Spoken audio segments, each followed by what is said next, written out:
Ce qui ne sera pas. Parce que? Parce que moi je le sais, que quand on m'y dit devant moi sur le compte de monsieur le général de Chittré, c'est rien de moins qu'on calomnie un saint innocent. Oh, ça, mordi, que se passe-t-il donc par ici? Seulement, hélas, ma chère douée, qu'on nous vaticine une fois de plus sur la tête des tombereaux de Faribol. Et qui nous vaticine une fois de plus sur la tête des haquets de Faribol? Et ce, avec en outre des cris d'orfraie qui branlent toutes les vitres de ce château? On pourrait le savoir, monsieur mon mari? Moi. Oh oh, tout emporté, et même tout suffocant que vous l'êtes, monsieur le chevalier du pape. J'imagine que vous êtes en train de l'avoiner, mon bon Hubert, de vos habituelles et vieilles et sempiternelles et sottes lunes. C'est qu'elles ne sont sûrement pas de sottes. Mes vieilles lunes, comme tu dis. Et tu le sais tout aussi bien que moi, ma chère Lison. Sauf que, monsieur le général sait jamais qu'il a accompli ce crime que vous disiez. Ce à quoi je vais te l'opposer qu'ici, il n'y a que toi pour le croire que non. Bon, en vérité, non pas monsieur le chevalier, voyez-vous, quand moi je le pense tout comme ma Lison. Ce qui veut dire, n'est-ce pas, que tous les deux, vous lui tournez le dos à la vérité. Et sans sourciller encore. Bah, monsieur le chevalier, nous, une bête sauvage? Ou un accident de chasse. En fait de vérité, comme tout à chacun au pays, c'est tout ce que nous connaissons. Et puis, Seigneur Dieu, pardi qu'aussi comme cela nous suffit comme chagrin à nous ruminer depuis tant et trop d'années. Ah, accident de chasse ou bête sauvage, foutaise et sornette que voilà. Et vous le savez très bien, mes méchants et funestes gueux, que vous l'êtes tous deux à cet instant. Toutefois, monsieur le chevalier, monsieur l'intendant Véron, En son temps, nous on le sait qu'il n'en a pas dit que des bêtises. Toutefois, ce monsieur Véron, je vais vous le dire qu'avec ses ineptes jérémiades, qui toutes auront peu à peu trouvé leur public, il vous aura habilement truffé, voilà tout. C'est aussi que, quand on parle d'habilement gruger les autres, et donc vous, que votre général, il y sera aussi venu. Corne de bouc. Et pour en finir, quant aux preuves de ce que je vous avance de l'une et l'autre filouterie, il n'est que de vous voir devant moi si bien circonvenu, et plus encore si bien dindonné. allons, à quoi songez-vous, monsieur le chevalier? Quant au dernier soupir de madame la générale, C'était un vieillard que nous servions. alors point d'assassin que monsieur de Chittré, Allons, le savez-vous, monsieur le chevalier? que de sitôt connu son dernier féminin râle, Lui survivait à peine une âme de moribond. alors point d'assassin que monsieur de Chittré. Et moi, je n'entends là que des complaisances seulement bonnes pour la sordide intimité d'une fausse aisance. Resterait-il des mois dans sa chambre, Tout bien cloîtré à l'égal d'un moine, cependant entièrement oublié de Dieu? alors point d'assassin que monsieur de Chittré. Ce temps-là vomirait-il les poulets les plus tendres, En les honnissant tel au moins l'antimoine, tant il se comprenait comme malheureux? alors point d'assassin que monsieur de Chittré. Et moi, je n'entends là que des babillages, pour ne pas dire des enfantillages. Pour toute une année qu'on verra, Point de vin ou de liqueur, dans ce verre où l'eau croupit. alors point d'assassin que monsieur de Chittré. Et c'est même que la nation des rats Elle y trouverait un an son bonheur, a chapardé ces repas qu'on oublie. alors point d'assassin que monsieur de Chittré. Et moi, je n'entends là que les piteuses salades de torve mirliton qui me font encore et encore la sérénade. Sauf que, monsieur le chevalier, D'un instant l'autre, cette horrification. nous consolions un vieillard de 40 ans. Alors, point d'assassin que monsieur de Chittré. Sauf que, de l'hiver au prochain été, Nous la craindrions, cette abomination. d'un autre cruel collapsus nous affligeant. Alors, point d'assassin que monsieur de Chitray. Sauf que moi, je n'entends là que les sottes cadences de votre insupportable rigodon de flatulence. Ce qu'elles ne sont pas, Quand chaque soir, nous l'avons bien vu, notre maître de général, le rudement Fourbir. son brave rugissant, Ici, n'est-ce pas que vous nous parlez de son illustre fusil de chasse? Oui, et aussi de ce taffetas, dont on peut lui voir, qui lui a fait 1000 fois la revue, de cette arme infernale, qui vous fait toujours mourir. avec un bruit assourdissant, Et Vous songerez aussi, à cette flageolante corde, nouée à ce piton de fer, où pend d'abord ce lustre, avant qu'une illustre grâce, elle n'y maria ensuite son chagrin, et tout comme on vous la lit, cette cruelle exorde, de cette lettre testamentaire, tandis qu'on vous frustre, des bouffonnes grimaces, qu'on découvrait chaque matin, c'est qu'on les a craints, très longtemps, trop longtemps, ce bouillon de 11 heures, cette défenestration, ce coup de pistolet, et bien d'autres dolences, qui donc serait cet entrain, très constants, trop constant, à achever dans l'heure, cette pesante claustration, dont le général de Chitray, n'était plus que la doléance. et Et c'est pourquoi, monsieur le chevalier, voilà tout et pour enfin conclure, ici et en ce palais du bord du fleuve, qu'il n'est point d'assassin en effet que monsieur le prince Charles de Chitray. ce à quoi moi je vais aussitôt vous l'opposer, à vous deux, les deux bons larrons en foire que vous l'osez paraître devant moi, qu'en voilà une d'amusante conjuration que vous me faites. Et de grandiose encore. Ah, ça donc que je vais ici vous dire, votre pantalonnade de complot qu'elle est tout seulement bonne à rendre jaloux tous les Catilinats de la terre. Ah ça donc, qui c'est ça, Catilina? On pourrait le savoir, monsieur le chevalier? Tu le demanderas quand tu le pourras aux bonnes feuilles de ton monsieur Gontran de colporteur. C'est alors que ce brave homme, il te causera sans aucun doute aussi d'un certain Cicéron. Qui sera? Tout comme Catilina, un grand Romain, sans aucun doute. Eh bien, je vous le dis sans même un commencement de joie, Lison et moi, nous voilà bien avancés avec tous vos grands romains, monsieur le chevalier. Oh, moi, c'est ici que je vais te laisser penser ce que tu veux, mon cher Hubert. Quant de mon côté à moi,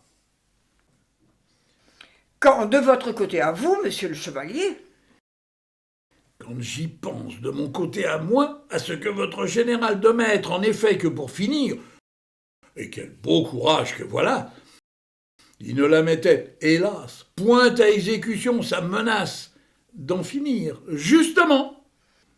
eh oui, il est vrai qu'il n'y viendrait pas. Et heureusement.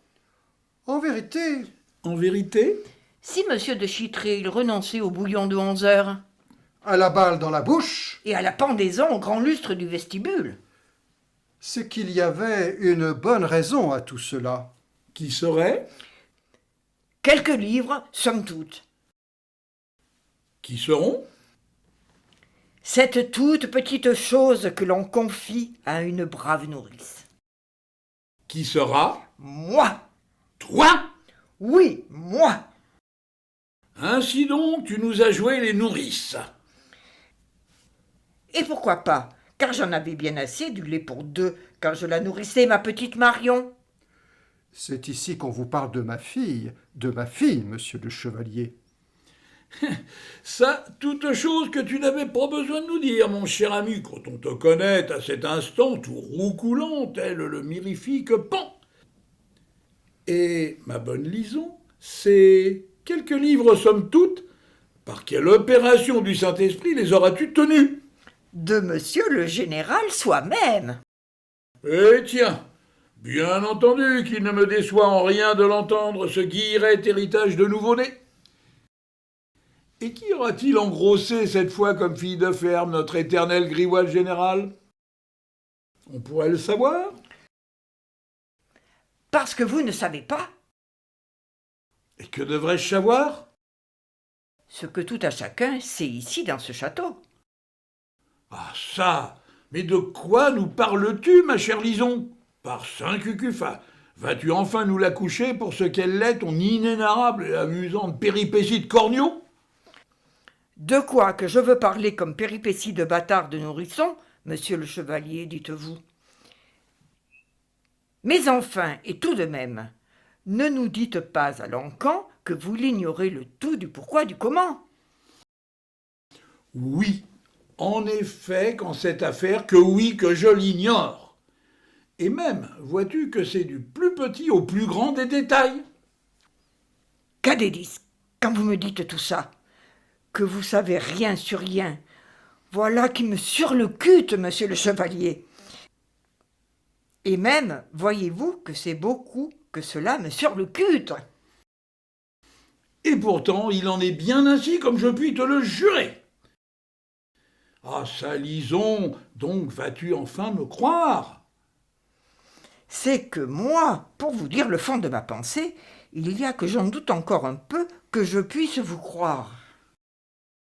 Ce qui est, je te le dis, sans un commencement de raison. Vraiment? Oui, vraiment. Fort bien. Admettons. Oui, c'est cela. Admettons, quand il ne faut pas en douter, que cela sera en effet beaucoup mieux pour tout le monde. Toutefois, Ah, ça, avec ce toutefois, ne me dis pas, ma Lison, que tu veux déjà y revenir. disons seulement que je crois que monsieur le chevalier, si je peux me le permettre, il pourrait nous faire ici, ne serait-ce que tout comme un tout petit effort de jugeote. Ce qui n'est pourtant pas ma faute de m'y employer encore et encore, ma chère amie. De grâce, cesse de te moquer de moi et fais-moi plutôt et sur le champ la grande charité de me l'éclairer un peu mieux, ma lanterne. Tout de même, monsieur le chevalier. Eh bien quoi, monsieur le chevalier? Madame la générale. Ah, ça ne me dis pas que... Et si? Ainsi donc, Oui. dois-je comprendre que... Oui encore.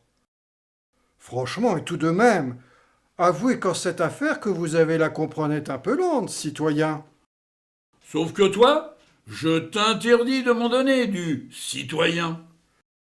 Faites excuse, monsieur le chevalier, parce que d'y venir à cette affaire de citoyen, c'est quand même un peu beaucoup dans l'air du temps. Oui, peut-être que c'est dans l'air du temps. Toutefois, c'est à jamais que tu vas l'oublier, cette dernière privauté d'épithète de sobriquet de citoyen à la mort moelle-nœud. Sinon? Le bâton! Oh bah ça, faudrait bien voir ça. Allons, paix, tous deux. Oui, paix. Monsieur le chevalier, Bien entendu que je t'écoute, ma Lison. en effet qu'en son temps, il a bien eu lieu ce miracle. Si c'est ce à quoi je pense, le sais-tu que tu m'envoies aussitôt bouleversé? Ce que je comprends très bien, voyez-vous. Ainsi, Oui. Et c'est ainsi aussi que c'est une nuit de décembre que madame Le Guen, elle nous viendrait au château. Cette chère brave femme de sage-femme, que c'est moi qui étais allé la chercher de toute urgence, monsieur le chevalier, et ce, avec une célérité dont je m'étonne encore. Dans le poudrin, que ça m'a fait une grosse lieue de cheval dans un sens, et une grosse lieue de cheval dans un autre, avec madame Le Guen dans mon dos. Autant vous le dire, cause qu'elle est plus que plantureuse, cette femme Le Guen, que nous avons failli la crever, la jument Flambeau. Ah, ça, en voilà bien une de pauvres bêtes de cheval qui avait beaucoup mérité son avoine, tandis que moi je tentais de les sauver de l'onglet mes deux pauvres mains. En vérité, voyez-vous, monsieur le chevalier, qu'au-dessus le feu à la cuisine, que ça me prendrait des quarts d'heure entiers pour me les dégourdir enfin, mes malheureuses paluches à mouer. Dites-moi, mon cher et tendre époux, que vous êtes. Oui, ma chère et tendre vouée, que vous l'êtes mêmement. Cela pourrait-il être un effet de ta bonté de me laisser lui raconter ce que j'ai à lui raconter à monsieur le chevalier? C'est que sur ce point, elle en a raison, Talison. Oui, laisse-la me la raconter, sa petite histoire. D'autant plus que je la découvre comme hautement passionnante, vois-tu? Et donc, ma chère Lison? Et donc, moi, c'est vers la 9 heures du soir que je perdais les os. Et qu'aussi que je souffrais la mal-mort. Et moi que je me faisais un sang d'encre. Silence, maroufle! Quant à madame la générale, c'est vers les 10 heures qu'elle y viendrait. Parce que vous accouchâtes toutes deux la même nuit. Oui. Madame Le Guen, Une habile femme qui sait très bien les besogner des parturiantes. elle se mit bien sûr à courir, après l'une l'autre, avec 1000 conseils à la bouche. C'est alors qu'elle avait, peu à peu, les mains tout incarnat, tandis qu'elle appliquait ici sa science et là sa bienveillance. Bientôt son sarrau à cette chère femme, nous le verrions qu'il était tout comme qui dirait entièrement inondé de toutes les colères que donnent les ventres des femmes qui accouchent. Et puis c'est enfin, pour finir, monsieur le chevalier, que madame Le Guen, elle nous délivrait toutes deux, là et tout en bas, de nos 2 filles qui déjà criaient. Le mise-bas fut très rapide. C'est bien ce que je me dois de comprendre. C'est bien cela? Oui, en effet. Et la voilà, ma petite Marion d'amour. Et la voilà, notre petite Agnès. Moi, Toi? c'est à toutes deux que je donnais déjà le sein. Pourquoi à toutes deux? Tout simplement parce qu'on le comprit presque aussitôt que son sien lait, à madame la générale, il ne saurait jamais l'étancher aujourd'hui comme demain la voracité de sa petite Agnès. Il reste Il reste? que vous m'étonnez infiniment de ne point être un tant soit peu au courant de toute cette péripétie d'enfantement qu'il y a 18 ans, monsieur le chevalier. Et pourtant, il en est bien ainsi comme je puis te le certifier, et voire même comme je puis te le jurer. Ou pas. Qu'as-tu dit? Rien. Et rien qui le méritera ou qui le mériterait d'être répété. Ah. Et... À quoi songez-vous, monsieur le chevalier? Car en effet, que c'est bien d'une beauté à nul autre pareille. Dont on vous parle. Vraiment? Si on vous le dit, D'ailleurs, c'est bien aux premières langes, qu'aussitôt on lui vit ce si rare bonheur. de rire parmi les anges. Ainsi... Oui, qu'on vous raconte, 2 gouttes de rosée, au capiteux petit matin, d'une feuille de chêne, c'est ici qu'on le sait, qu'elle partage les dites gouttes, les mêmes flatteries ce qui veut dire que nul ne sait vraiment qui est la fille. qui est la mère. Ainsi... Oui, qu'on vous raconte, Qu'il a tout très bien osé, le facétieux destin quand il s'est mis en peine, d'enfin effacer ses excès. c'est alors que, dès le premier âge, Tout à chacun se déroute, vers la même géométrie, ce qui veut dire que nul ne sait vraiment qui est la fille. qui est la mère. Alors donc, c'est un miracle. Oui, en effet. Et... À quoi songez-vous, monsieur le chevalier? Car bien entendu que c'est bien d'une intelligence à nul autre pareille. Dont on vous parle. Vraiment? Si on vous le dit, D'ailleurs, c'est bien au premier babil, qu'aussitôt on lui vit, quelles aériennes promesses. lui gâtait déjà la tête. Ainsi, parler, compter et écrire, Latin, grec, mathématiques, trousser des vers, et même déclamer, furent très vite. c'est seconde nature. Ainsi... Si on vous le dit, Par ailleurs, c'est aussi qu'elle est agile à vous amuser la vie, de ses urticantes caresses. dont toujours elle s'entête. Ah ça, voyez-vous qu'en effet, elle aime rire, Et que de toujours elle vous applique Ces épigrammes qu'elle sait nous faire, sans qu'on n'ose jamais la blâmer, qu'en rien elle ne nous évite. d'en ressentir la si filante saumure. Ce qui veut dire que cette chère beauté, elle en a de l'esprit. Et qu'elle vous fait beaucoup rire. Oui. Eh bien alors, quel bonheur que cela doit donc être depuis 18 ans que la vie dans ce palais du bord du fleuve. Sauf que Sauf que... vivre chaque jour que Dieu fait sans se connaître les tendres affections d'une mère, tout en partageant la vie d'un général de père qui égrotte du matin jusqu'au soir après son genou tout bien carrié, en voilà bien, n'est-ce pas, de consternantes épreuves, toutes propres à vous ternir les unes après les autres, ce qu'elles le sont, comme on le sait de toujours, toutes les si délicieuses et si justes innocences de la jeunesse. Il est vrai. Et ici, je te l'avoue bien volontiers, mon Hubert, que je ne le dirai pas mieux que toi. Mais bon, Mais bon, monsieur le chevalier, mais bon.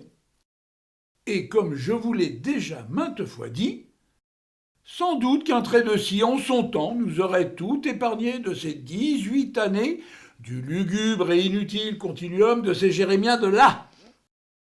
il est vrai. Il est vrai. Ah, voilà, mes bons amis, ce que c'est qu'en son temps une glorieuse et courageuse charge de cavalerie. Il faut qu'elle vous exposât à la mitraille, et à ce que, pour finir, une prime sautière pépite de plomb, elle vous entailla vicieusement le genou. Ma foi, sans doute était-ce là très cher payé sa croix de Saint-Louis au nom du service du roi. D'ailleurs, puisqu'on parle de roi, de notre roi, tous deux mes chers et bons amis que vous êtes, le savez-vous qu'il est depuis quelques semaines en résidence surveillée en son palais des Tuileries? À ce qu'il paraît, n'est-il plus que le roi de ses appartements? Tout de même, quelle indignité et quel scandale est-ce là? Bah, on lui dit qu'il est assigné à résidence, en effet, le Capet. Mais bon, la belle affaire en vérité. Comment ça? Bah, on le dit qu'il est assigné en résidence, en effet, le Capet. Comment ça? Mais bon, la belle affaire en vérité? Morne couille, crévin Dieu, Hubert, Lison, ne me dites pas que vous en êtes. De cet amusant mais aussi consternant ramassis de citoyens qui nous bêlent à tout va. Qui sait? Eh oui, qui sait? Oh oh! C'est que moi, j'entends un vent mauvais et pernicieux. Qui murmure tous les cœurs malheureux, C'est que la ville bruisse de rumeurs. comme quand on n'a plus peur, C'est que les têtes se relèvent. après la trop longue nuit qui enfin s'achève. Ce qui veut dire qu'une roture chaque jour plus envieuse des anciens privilèges, elle s'enfle le jabot de prétentions politiques. Ingrats et vaniteux, on voit des messieurs hier de rien se croire aujourd'hui de l'importance. Ah ça, je vous le dis à vous, mes bons amis, quel scandaleux scandale que voilà! Sauf que le peuple, il attend qu'on le délivre à jamais du despotique. Eh oui, monsieur le chevalier, et il faut vous y faire à cette raison. C'est en effet qu'indigents et nécessiteux aspirent après d'autres espérances. Contre tout bon sens, avocats et parlements, bourgeois et esprits d'y éclairer, il faut qu'ils osent disputer à la couronne la bonne marche du gouvernement. Sauf que faibles et manants, ouvriers journaliers sont enfin ces députés qui sonnent les cloches du grand retournement. C'est ainsi que moi, j'entends, je vois, je découvre des gens de peu qui conspirent contre le vrai ordre des choses, tout en étant les plus éhontés profiteurs. Oui, da, pardi que nous, qu'on sent, qu'on voit, qu'on découvre comme des gens de peu, comme vous disiez, ils aspirent à ce que l'on cessât de leur causer, tout comme à d'éternels débiteurs. Et pardi que nous qu'on pense, Hubert et moi, que ce n'est là que justice.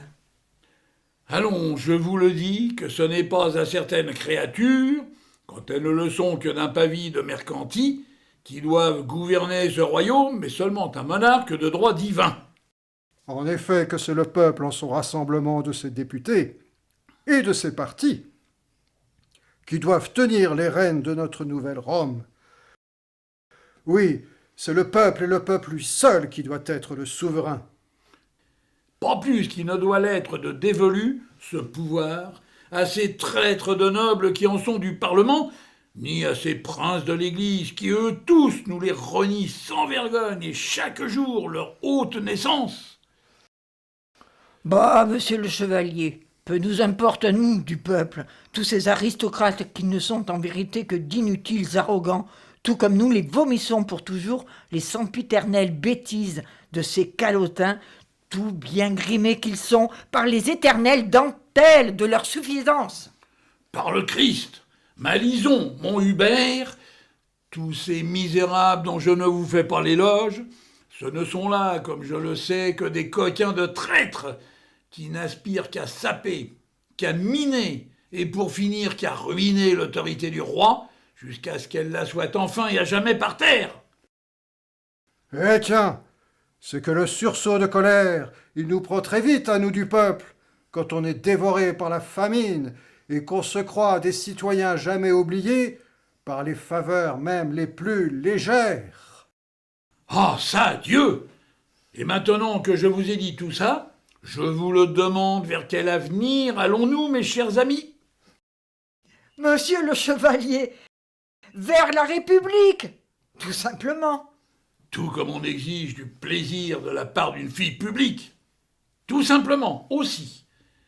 Allez, bien entendu qu'on le verra avant longtemps que cette révolution, que votre révolution, elle les dévorera jusqu'au dernier, ces enfants. Ce que je ne crois pas. Et ni moi non plus. Eh bien alors, à cet instant, quel beau naïf de pigeon qui roucoule vous me faites tous les deux. Parce que, Parce que, moi, je ne l'ai pas oublié, mon voyage, quand il m'aura fallu y venir jusqu'ici, depuis ce Paris, dont chaque rue nous ronfle depuis des mois, tout comme un feu d'étoupe qui ne s'éteint jamais. Ah, ça, Dieu! Oui, qu'elle leur a pu être dédifiante, mon Odyssée. oh oh, c'est ici qu'il faut nous le raconter. Votre voyage, monsieur le chevalier.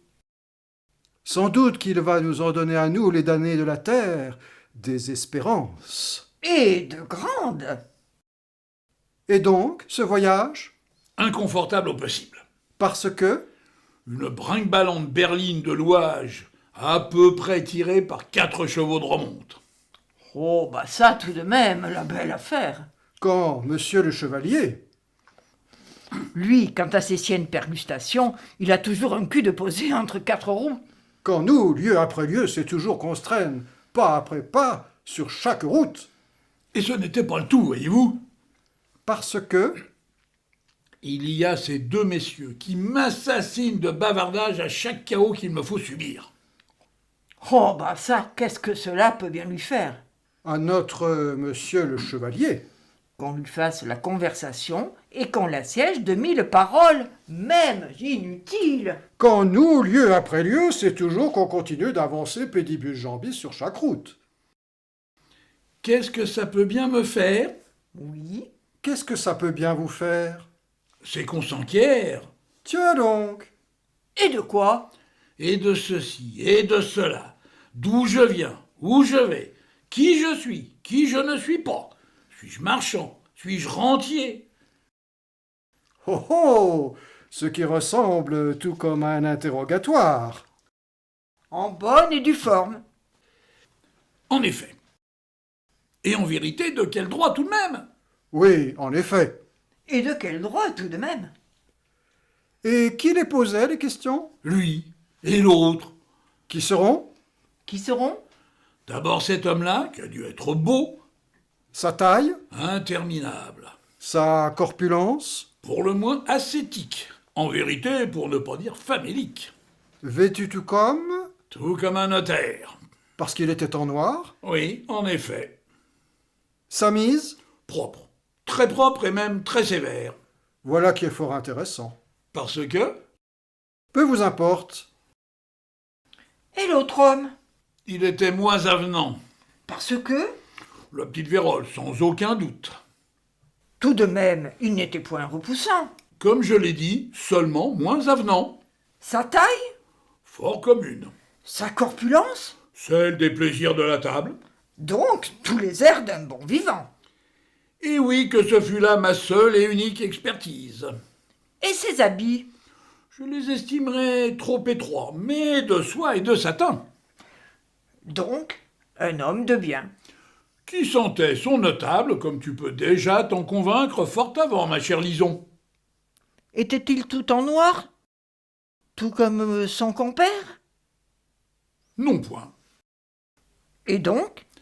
Je te parlerai d'un camailleux d'écarlate, de cinabre et de pourpre.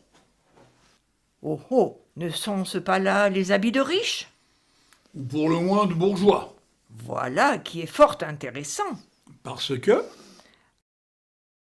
À vrai dire, peu vous importe. Et nous parlons de qui? Mais oui, de qui parlons-nous? de qui resterait de toujours un mystère pour votre serviteur. Parce que... Parce qu'à ce moment précis où j'allais dire à ces deux messieurs, à qui ai-je l'honneur, notre équipage, il était tout comme arraisonné par une de ces petites foules qu'on dit bigarrées. Un bigarré qu'on peut employer comme quand, par exemple, on les pressent très bien comme ils le sont d'intrigants, les gens et plus encore les événements. Où ça donc, cette halte? À une demi-journée d'ici. Que se passerait-il? Tout ce qui était nécessaire afin que l'on échangeât enfin nos chevaux. Ils étaient exténués et fourbus, voyez-vous. Donc vous étiez arrivé à un relais de poste. Oui, Et c'était lequel? le pénultien avant qu'on arrivât ici. Voilà qui fait beaucoup de lieux d'ici. Il est vrai. Voilà qui est intéressant. Et même très intéressant. Parce que Parce que... Cependant, il y a que vous avez parlé d'un raisonnement, monsieur le chevalier. et même d'arrestation. Tudieu, quel scandale était-ce là tout à coup, ma chère Lison? J'imagine qu'on vous demandait votre passeport. Oui, et que deux, et que même trois rocs gendarmes, ils s'y employaient. Portait-il une cocarde? À la réflexion, en effet que oui. Rouge et bleu? À la réflexion, en effet que oui encore. Voilà qui est intéressant. Et même très intéressant. Parce que... Parce que... Oh, bon, ça, peu vous importe à vous, monsieur le chevalier. Et que se passerait-il pour suivre? une irritante presse de peuple autour de ma personne, On vous dévisageait. et même qu'on m'auscultait, pour ne pas dire qu'on me tapsiait, On vous menaçait de quelques voies de fait. moins qu'envers ce gros homme à talons rouges, Un aristocrate? sans aucun doute. En tout cas, en avait-il les excellentes manières, Donc les arrogances. ou plutôt tous les courages. Parce que? Il se refusait à crier « Vive la République !» tandis que lui, il s'époumonnait à crier « Vive le roi !» Ah, à la lanterne! Voilà tout ce qu'il le mérite, votre talon rouge, pour en vociférer de telles provocations. Et c'est tout ce que j'ai à vous dire, monsieur le chevalier du pape. Quant à moi, que je vais vous dire? Ah, ça et tout de même, Seigneur Dieu, par les temps qui courent. Tout de même, quelle folie est-ce donc que d'en crier de pareilles choses comme des « Vive le roi !» Et moi, encore, excusez du peu, c'est tout ce que j'ai à vous dire, mes bons amis. Et que se passerait-il alors Ce fiefé coquin d'Aristo y goûterait-il enfin sa lanterne? Non point. Non point, et heureusement qu'on n'oserait pas y venir pour finir à cette honteuse extrémité. Mais alors? On ferait silence. Parce que Mes compagnons de voyage, ils descendaient enfin de ma berline. C'est alors Qu'aussitôt? cet homme qui haranguait tout à chacun depuis son tonneau, ce bûcheron qui négligeait cette souche qui s'en devait essarter, ce meunier qui avait lancé son bonnet par-dessus les ailes de son moulin, ce maréchal Ferrand qui n'était plus au soufflet de sa forge, ce curé tout embarrassé de cette bigote de paroissienne, et puis tous ces gens qui n'étaient guère moins que leurs 40, et qui tous n'avaient plus que les mots « à la lanterne » au bord des lèvres, il ne serait plus qu'attention, silence et respect. Vos voyageurs? Nos voyageurs? Ils auraient donc cet effet-là? Et plus encore. Parce que Garde à vous que crierait tout à coup le brigadier qui en était le supérieur à nos 3 gendarmes de tout à l'heure. Donc c'est eux. Oui, c'est eux. Qu'est-ce à dire? Oh bah ça, à vous et en vérité. À vrai dire, peu vous importe, monsieur le chevalier. Quand tout cela ne vous concerne, et ni de près, et ni de loin. Pour l'instant.